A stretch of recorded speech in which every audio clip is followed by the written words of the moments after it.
Hello, everyone. Okay, so we're gonna go ahead and start our presentation. There we go. So my name is Mark Hargrove, and my presentation is regarding the current housing system and changes that need to be made to the system in regards to it being all-inclusive for LGBTQ plus people.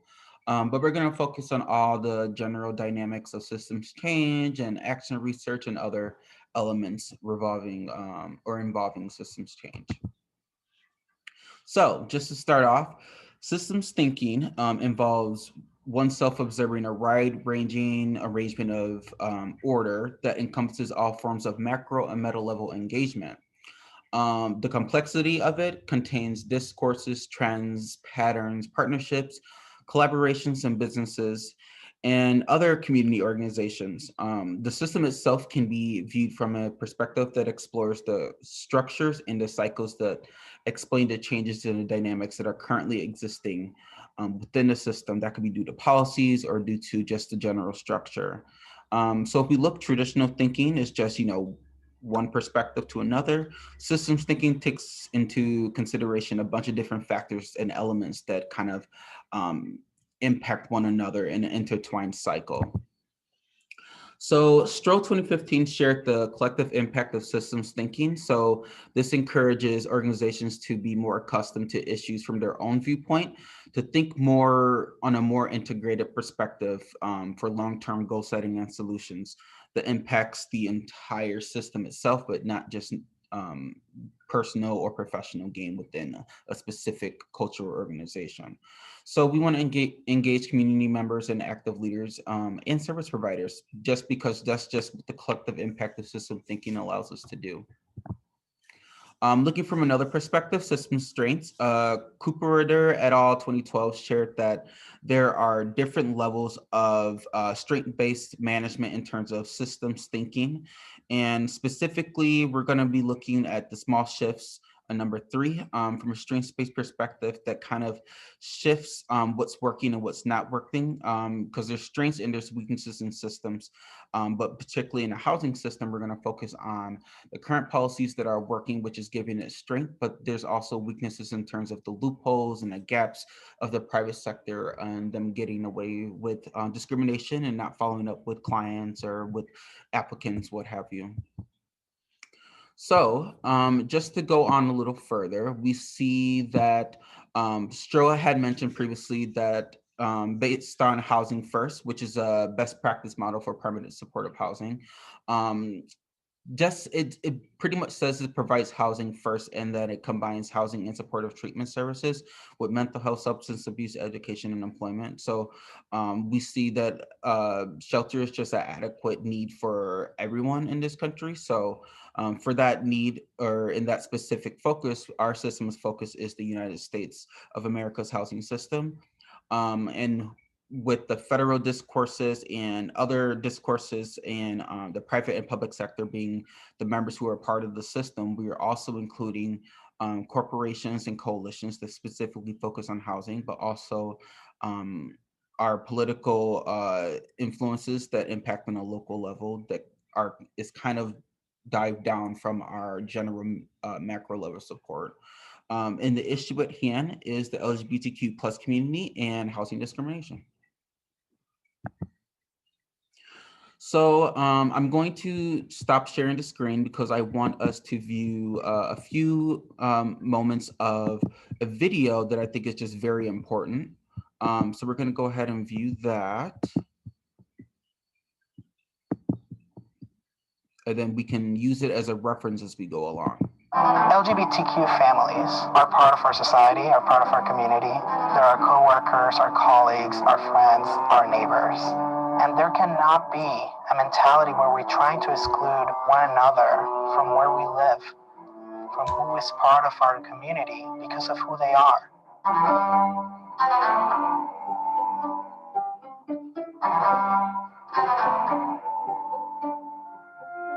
When Rachel and Tanya Smith were searching for a home in the suburbs of Denver, Colorado, they were looking for the same things that most other families look for in their ideal home. We were looking for a place that had enough room and that we could afford. And ideally, good schools, a lot of room for the kids to play, because where we were had like the teeny tiniest yard, and they needed more room to run. So like that would have been the dream package, all those things all at once. But we were willing to take 2 out of 3 even. Right. Tanya and Rachel are a same-sex couple who first met and fell in love in college in Colorado. In 2014, Rachel began her transition to living as her true self, and in 2015, the couple began searching for their dream home. I'd been basically combing through every day, like 50 tabs open, and then going through and emailing whichever one seemed like they could potentially work even a little bit. And that's when I came across that house. Really perfect. They always expected to run into some challenges, but they never realized how severe they might be. After an untraditional vetting process with the Denver landlord, Tanya and Rachel were denied housing for no other reason than their loving relationship and Rachel's gender identity. The landlord's reasoning was written plainly to them in an email. I have the email right here. I can read it. Please tell me. Hi, Tanya. Your unique relationship would become the town focus. In small towns, everyone talks and gossips. All of us would be the most popular subject of town. I need a low profile, and everyone would be into my business with your uniqueness, and it would jeopardize what I have had for 30 years. I am sorry. God bless you for the perfect situation. Rachel and Tanya didn't get the house, which may be surprising because we have this law that's supposed to protect against discrimination. It's called the Fair Housing Act.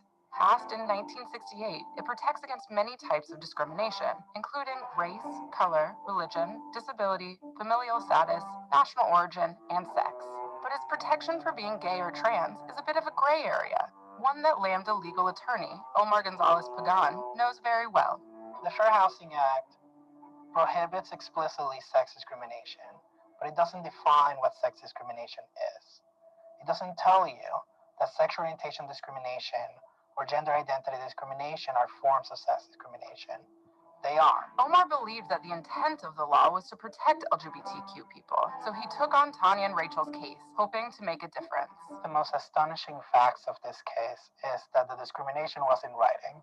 We filed a motion asking for what's called summary judgment, saying there's no need for a trial. Your Honor, you have all of the evidence in front of you. And the court read our motion and issued the first opinion in the country that said that discriminating against people because of how they express their gender is a form of discrimination that is prohibited by the Fair Housing Act. So, we're going to stop share for that now, and we're going to move back to our presentation. Um, so that's in a perfect example with Tanya and their spouse.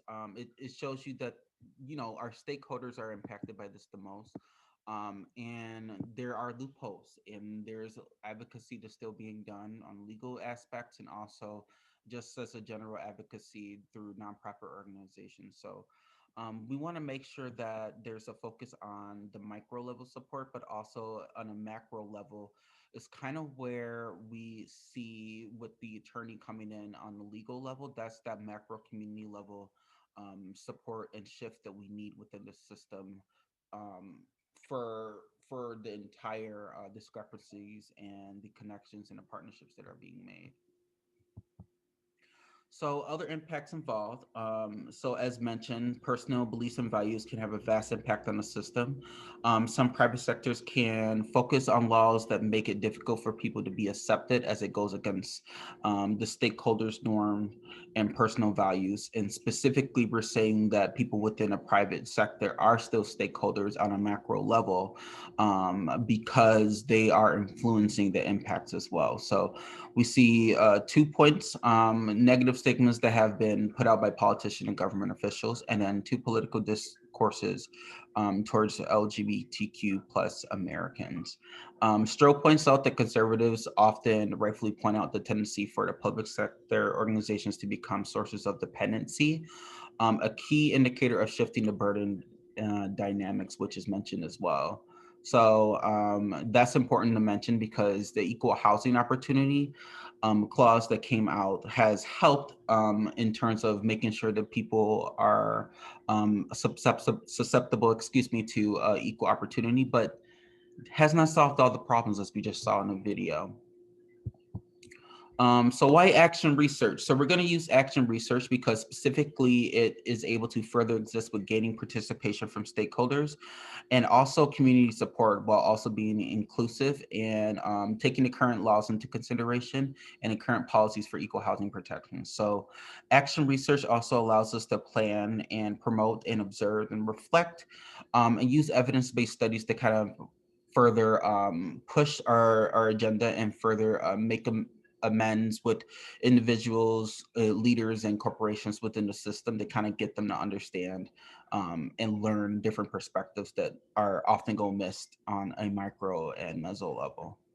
So case 2012 shared with us in order to clearly articulate the role of counter spaces, how they play within a promotion of the system, a discussion of adaptive responding as the process by which marginalized individuals maintain psychological wellness in the face of oppression is warranted. So this just shows us that marginalized individuals do need this kind of adaptive responding and a way to kind of focus on the wellness aspect, and it needs to kind of happen from a top level and go down, and that's how everybody can be influenced with each other.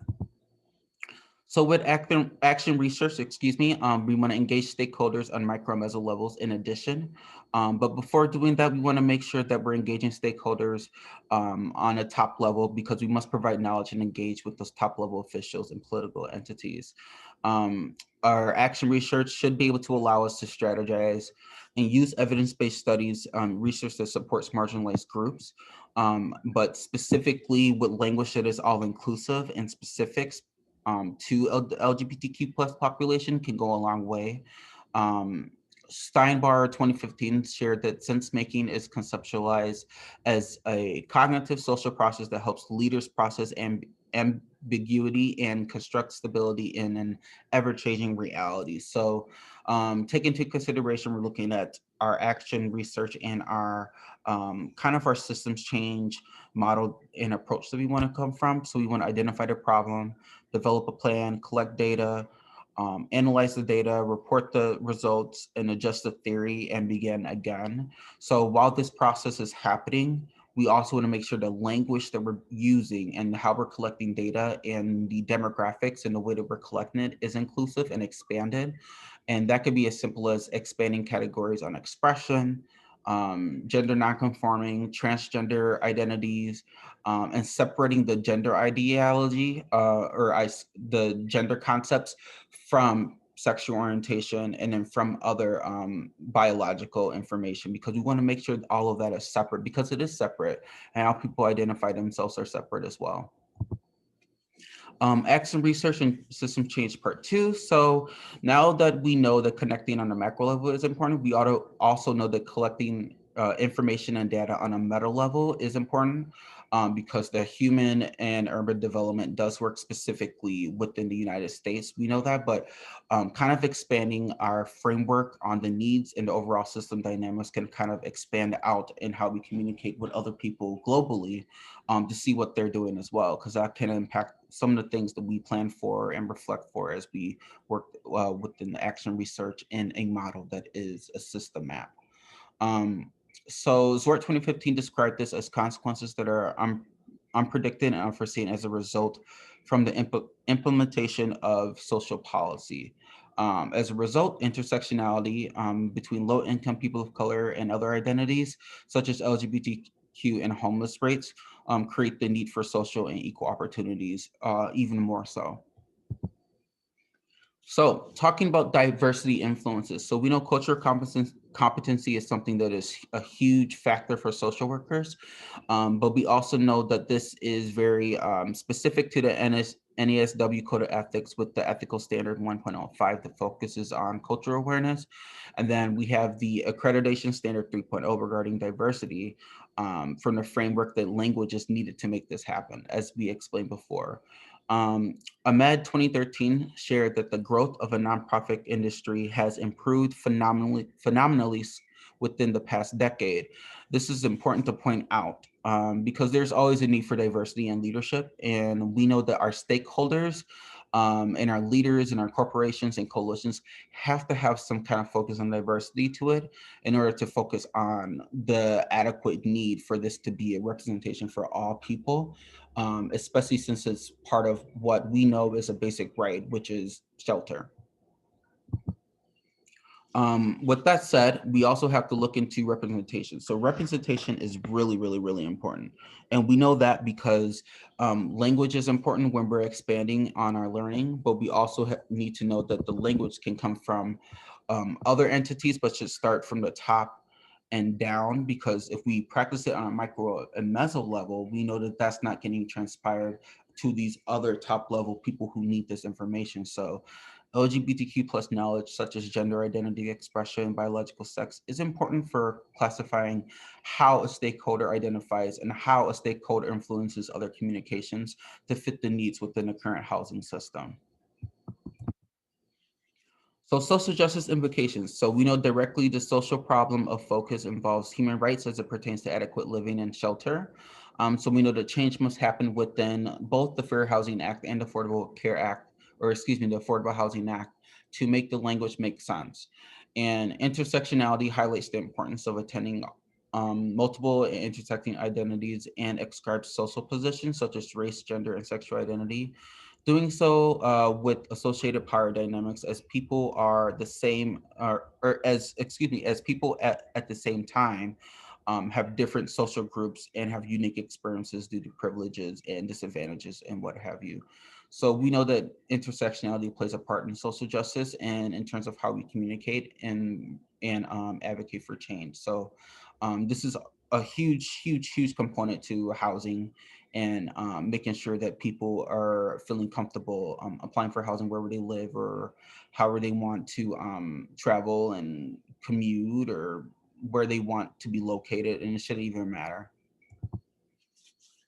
One last social justice implication is queer and trans persons of color, having inclusiveness at the top, but also having all these other identities be a focus in the language that is being transpired. Just to remind us, Stroh said that engaging stakeholders to create a systemic theory that forms a roadmap that includes critical changes while over time identifying gaps and discrepancies is our goal. So having people who are diverse involved in that process can kind of open up a little bit more collaboration and communication.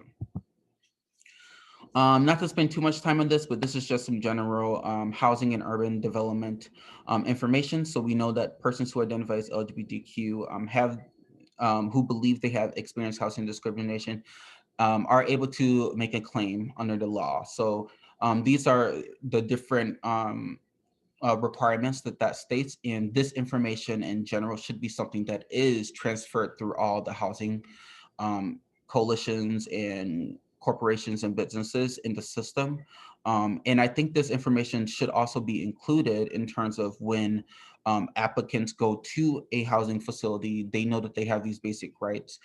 Sometimes private sectors try to find their way around this, as we saw in the video.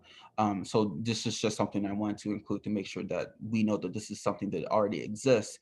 How could we make sure that the system on a macro level is transferring this information throughout the gaps and discrepancies that exist?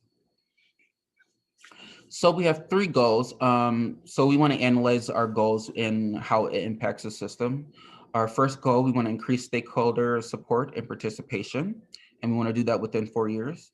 And some objectives for that could be connecting with social media and through other nonprofit entities, and creating a network of community leaders that get involved and have been impacted by discrimination themselves.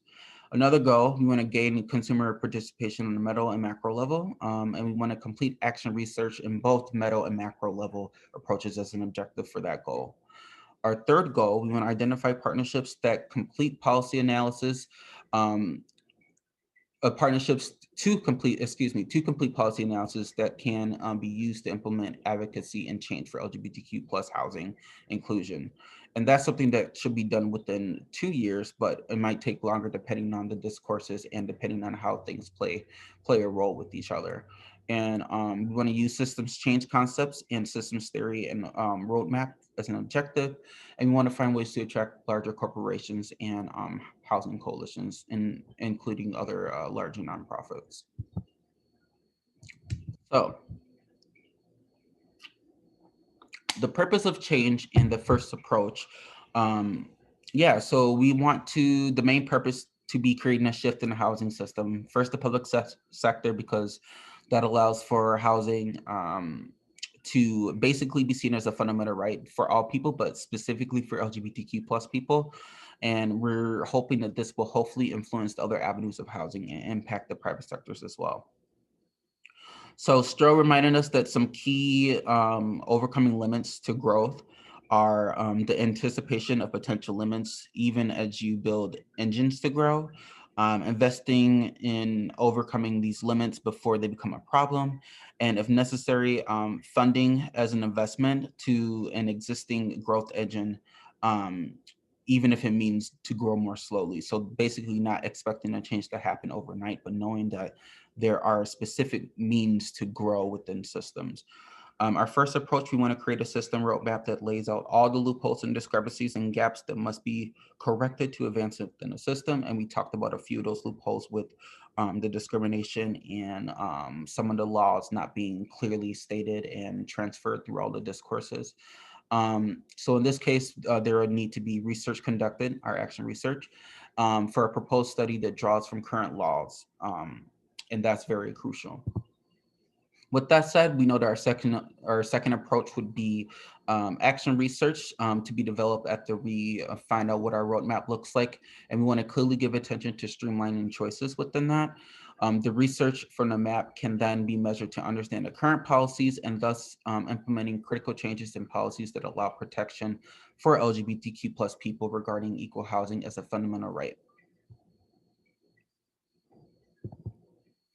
So now interventions. So the internet is basically our friend right now, including social media. So we want to make sure that, all in all, that we kind of give a way to allow feedback to be given and easy access for people to report misconduct or discrimination on a local level, specifically developing programs that focus on housing rights and even starting programs that will be helpful for people to access these resources on the web.